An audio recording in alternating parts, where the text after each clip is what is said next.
God bless you. நம்ம ஒவ்வொரு நாளும் பைபிளில் உள்ள அற்புத அடையாளங்களை கேட்டு வருகிறோம். இன்றைய நாளிலும் ஒரு அற்புத அடையாளத்தை கேட்போம். தாயின் வயிற்றில் சப்பானியாய் பிறந்த ஒரு மனிதன், அவனுக்கு நேர்ந்த சம்பவத்தை குறித்து இன்றைய நாளிலே திட்டமாக கேட்போம். பைபிள் இப்படியாக சொல்லப்பட்டிருக்கிறது. ஜெப வேலையாகிய 9ஆம் மணி வேளையிலே பேதுருவும் யோவானும் தேவாலயத்திற்கு போனார்கள். இந்த பேதுருவும் யோவானும் யாருன்னு கேட்டீங்கன்னா, ஆண்டவர் இயேசு கிறிஸ்துவினுடைய சீசர்கள் என்று சொல்லப்படுகிறதான அவர்கள் ரெகுலராக அந்த 9ஆம் மணி வேளையிலே தேவாலயத்துக்கு போவார்கள். இப்படி போய் ஒவ்வொரு அற்புத அடையாளங்களை அவர்கள் செய்து ஆண்டவருடைய சத்தியத்தை சுவிசேஷமாக அறிவிப்பார்கள். இப்படி நடந்து வருகிற காலகட்டங்களிலே ஒரு மனிதன், தாயின் வயிற்றிலே சப்பானியாய் பிறந்த ஒரு மனிதன், அதை வாசிக்க கேட்போம். அப்பொழுது தன் தாயின் வயிற்றில் இருந்து சப்பானியாய் பிறந்த ஒரு மனுஷனை சுமந்து கொண்டு வந்தார்கள். தேவாலயத்திலே பிரவேசிக்கிறவர்களிடத்தில் பிச்சை கேட்கும்படி நாடோறும் அவனை அலங்கார வாசல் எண்ணப்பட்ட தேவாலய வாசல் அண்டையிலே வைப்பார்கள். தேவாலய வாசல் அண்டையிலே வைக்கும்போது அந்த சப்பானியாய் பிறந்த அந்த மனிதன் போகிறவங்க வர்றவங்ககிட்ட பிச்சை கேட்டு அவனுடைய வாழ்க்கையை நடத்தி வந்தான். அப்படி நடந்து வருகிற காலங்களிலே அந்த பேதுருவும் யோவானும் தேவாலயத்துக்கு வருகிறார்கள். இயேசுனுடைய சீடர்கள் அவர்கள் வரும்பொழுது அவர்களிடத்தில் இந்த மனிதன் பிச்சை கேட்கிறான். அவர்கள் பேதுருவும் யோவானும் அவனை உற்று பார்த்து, எங்களை நோக்கி பார் என்றார்கள். அப்பொழுது அவன் பார்க்கிறான். அவங்க ஏதாவது கொடுப்பாங்களே அப்படின்னு சொல்லி, அப்போ அந்த பேதுருவும் யோவான் என்ன சொல்கிறாங்கன்னா, வெள்ளியும் பொண்ணும் எங்களிடத்தில் இல்லை, எங்களிடத்தில் உண்டானதை உனக்கு தருகிறேன் என்று சொல்லி அவர்கள் அவனை இயேசு கிறிஸ்துவின் நாமத்தினாலே எழுந்து நட என்றார்கள். அதென்னங்க இயேசு கிறிஸ்துவனுடைய நாமம்? வேதத்தில் எப்படியாக சொல்லப்பட்டிருக்கிறது, நமக்கு ஒரு பாலகன் பிறந்தார், நமக்கு ஒரு குமாரன் கொடுக்கப்பட்டார், கர்த்தத்துவம் அவர் தோளின் மேல் இருக்கும், அவர் நாமம் அதிசயமானவர், ஆலோசனை கர்த்தா, வல்லமை உள்ள தேவன், நித்திய பிதா, சமாதான பிரபு என்று எண்ணப்படும் என்று சொல்லி, அதில் முதலாவது அதிசயமானவர், அவருடைய நாமம் அதிசயமானவர். உடனே இந்த பேதுருவும் யோவானும் அவனை பார்த்து, இயேசு கிறிஸ்துவனுடைய நாமத்தினாலே நீ எழுந்து நட என்றார்கள். அங்கே சம்பவிக்கிறதை பார்ப்போம். வலது கையினாலே அவனை பிடித்து தூக்கி விட்டான். உடனே அவனுடைய கால்களும் கரடுகளும் பலன் கொண்டது. அவன் குதித்தெழுந்து நின்று நடந்து குதித்து தேவனை துதித்து கொண்டே அவர்களுடனே கூட தேவாலயத்துக்குள் பிரவேசித்தான்.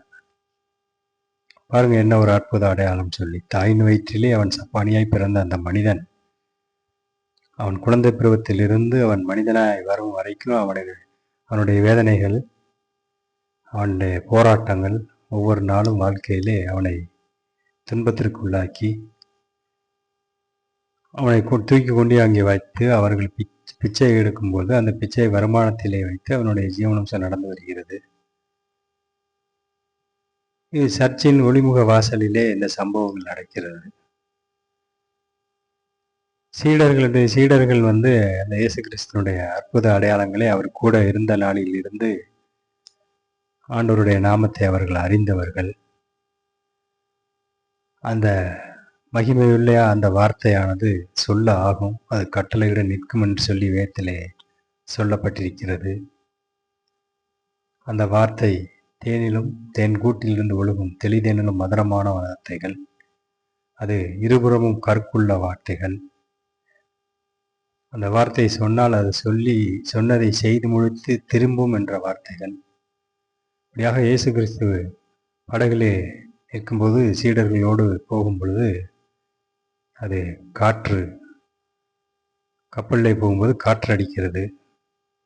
அது கப்பல் கவிழுங்கிற பயம் உண்டாயிற்று. அவர் நித்திரை செய்து கொண்டிருந்தார்.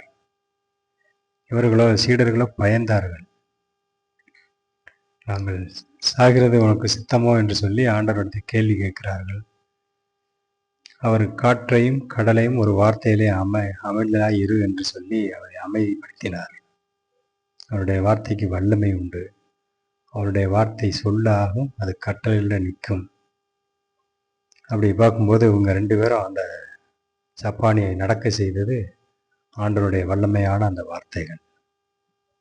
அந்த வார்த்தையை எல்லாரும் சொல்லி அதை சுகம் பெறலாமான்னா, நிச்சயமாகவே அவரை பின்பற்றி அவர் வாழ்ந்த நாட்களிலே அவர் செய்தவை செய்தால் அந்த வார்த்தைகள் நம்ம இடத்திலும் கிரியை செய்யும். இப்படி அவன் நடந்து குறித்து தேவாலயத்தில் போகும்போது, தேவாலயத்தின் அலங்கார வாசல் அண்டையிலே பிச்சை கேட்க உட்கார்ந்திருந்தவன் இவன்தான் என்று அறிந்து அவனுக்கு சம்பவித்ததை குறித்து மிகவும் ஆச்சரியப்பட்டு பிரமித்தார்கள். குணமாக்கப்பட்ட சப்பானி பேதுருவையும் யோவானையும் பற்றி கொண்டிருக்கையில் சனங்கள் எல்லோரும் பிரமித்து சாலமோன் மண்டபம் என்னப்பட்ட மண்டபத்திலே அவர்களிடத்திற்கு ஓடி வந்தார்கள். இதை கேட்கிற மக்களும் ஓடி வர்றாங்க. என்ன நடந்தது? சப்பானியா பிறந்த அந்த மனிதன் எப்படி எழுந்தா, எப்படி நடப்பா, எப்படி குதிப்பா? இது சாத்தியமா? சத்தியத்தையும் அறிவீர்கள், சத்தியம் உங்களை விடுதலையாக்கும். அவருடைய நாமம் அதிசயமானது, ஆலோசனை கர்த்தர், நித்திய பிதா, நிரந்தரமானவர், சமாதான பிரபு என்றெல்லாம் அவருடைய நாமம் துதிக்கப்படுகிறது. அப்படியாக அந்த மனிதன் சுகமாக்கப்படுகிறான். அப்பொழுது பேதுரு அதை கண்டு ஜனங்களை நோக்கி, இஸ்ரவேலாரே, இதை குறித்து நீங்கள் ஆச்சரியப்படுகிறதென்ன? நாங்கள் எங்கள் சுய சக்தியினாலாவது எங்கள் சுய பக்தியினாலாவது இவனை நடக்க பண்ணினோம் என்று நீங்கள் எங்களை நோக்கி பார்க்கிறது என்ன? எங்களை நோக்கி நீங்கள் எப்படி பார்ப்பீங்க? சீடர்கள் நாங்கள். அவருடைய நாமத்தை நாங்கள் சொல்லும் பொழுது அது ஆகிறது, அது அற்புதங்கள் நிகழ்கிறது, அற்புதங்கள் நடக்கிறது. அது எங்களிடத்தில் ஒன்றும் இல்லை.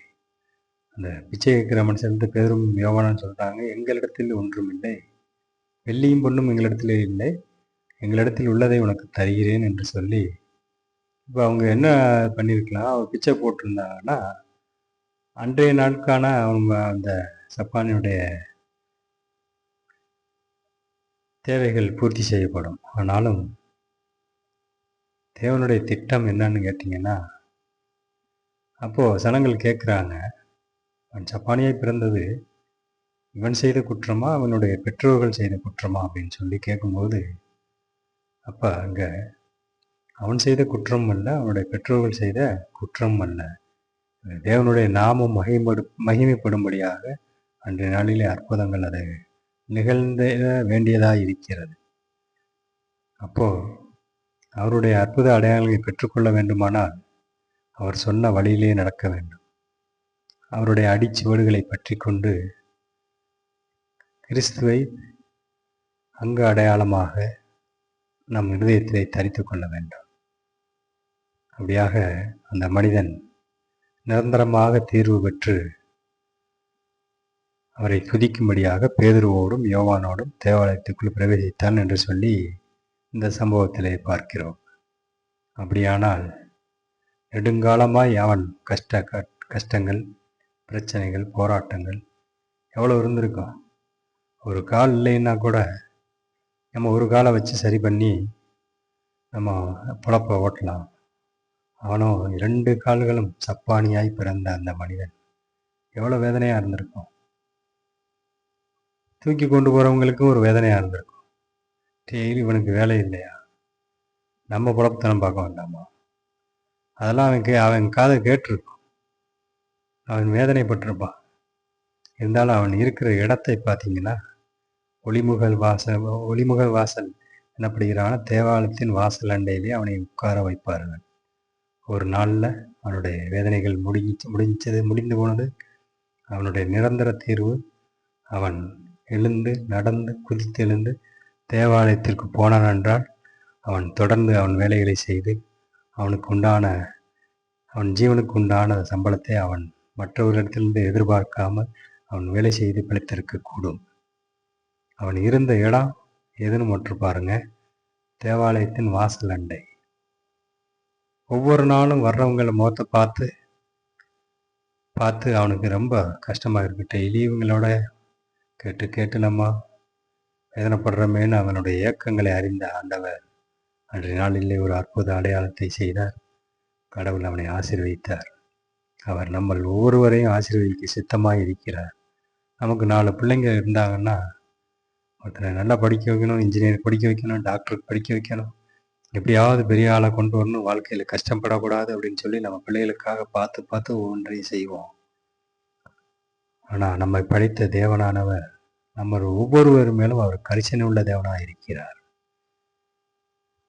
நம்ம என்ன செய்யணும்? அந்த பேதுருவும் யோவானையும் நோக்கி பார்த்த பொழுது அந்த சப்பானியானவன் எழுந்து நடக்க முடியுமானால், நம்ம அவருடைய முகத்தை நோக்கி பார்க்கும் பொழுது, அவரை வேண்டிக் கொள்ளும் பொழுது, நமக்கு இன்னாது தேவை என்பதை அவர் அறிந்திருக்கிறார். நம்ம கேட்டால் அது கொடுக்கப்படும். கேளுங்கள், அது கொடுக்கப்படும். தட்டுகிற எவனுக்கும் திறக்கப்படும், கேட்கிற எவனும் பெற்றுக்கொள்கிறான் என்று வேதம் சொல்லியிருக்கிறார். சப்பானியாய் பிறந்த அந்த மனிதன் அவருடைய நிலை மாறினது என்றால், நம்முடைய குடும்ப தேவைகள், நம்முடைய பிள்ளைகளுடைய தேவைகள், நம்ம வாழ்வாதாரத்துக்குரிய தேவைகள் எல்லாவற்றையும் அவர் பார்ப்பார். காட்டு புஷ்பங்களையும் அவர் உடுத்தி விற்கிறவர். கூப்பிடும் காட்கை குஞ்சையும் அவர் போஷிக்கிறவர். அப்படியாக அந்த வேதத்திலே அவரை நோக்கி பார்த்த ஒவ்வொருடைய முகங்களும் பிரகாசிக்கப்பட்டது என்று சொல்லி பார்க்கிறோம். நாமும் ஆண்டவரை நோக்கி வருவோமா? நீங்கள் யாராக இருந்தாலும் சரி, மதம் மாற வேண்டாம். அன்பு இரட்சகர் பூமியிலே வந்து மதம் மாற்ற வேண்டுமானால் அவர் ஒரு நொடி பொழுதிலே அந்த காரியத்தை செய்து முடிக்கக்கூடும். ஏன்னா அவரோட தேவகுமாரனாய் பூமிக்கு வந்தார். நம்முடைய பாவங்களுக்காக, நம்மளுடைய அக்கிரமங்களுக்காக கல்வாரி சிலுவையிலே அவர் இரத்தத்தை சிந்தி நம்மை மீட்டெடுக்கும் மீட்பு பொருளாய் அவர் வந்தார். அவர் அடிக்கப்பட்டு நொறுக்கப்பட்டு கல்வாரி சிலுவையிலே இரத்தம் சிந்தி, அந்த இரத்தத்தின் விளைவாக நம்மளுடைய பாவங்கள், நம்மளுடைய வேதனைகள் எல்லாம் அவர் நீக்கினார். வருத்தப்பட்டு பாரம் சுமக்கிறவர்களே, நீங்கள் எல்லோரும் என் அண்டைக்கு வாருங்கள், நான் உங்களுக்கு இளைப்பாறுதல் சொன்னேன் என்று தெய்வம். அந்த தெய்வத்தை நோக்கி பார்ப்போமா? நம்முடைய வேதனைகள் எல்லாம் அவர் அறிந்திருக்கிறார். அவர் அண்டையிலே வாருங்கள். பட்சிகளுக்கும் அவர் இழந்தருகிறவர், அவர் போஷிக்கிறவர், நம்மை நேசிக்கிறவர். அவர் அண்டைக்கு வாருங்கள். மதம் மாற அல்ல, மனம் மாறுங்கள். ஆண்டவர் நாமே உங்களை ஆசீர்வதிப்பாராக. ஆமேன், ஆமேன். மற்றும் ஒரு சம்பவத்தை கேட்கும் வரை உங்களிலிருந்து விடைபெறுவது உங்கள் சகோதரன் Emmanuel. God bless you all. Thank you.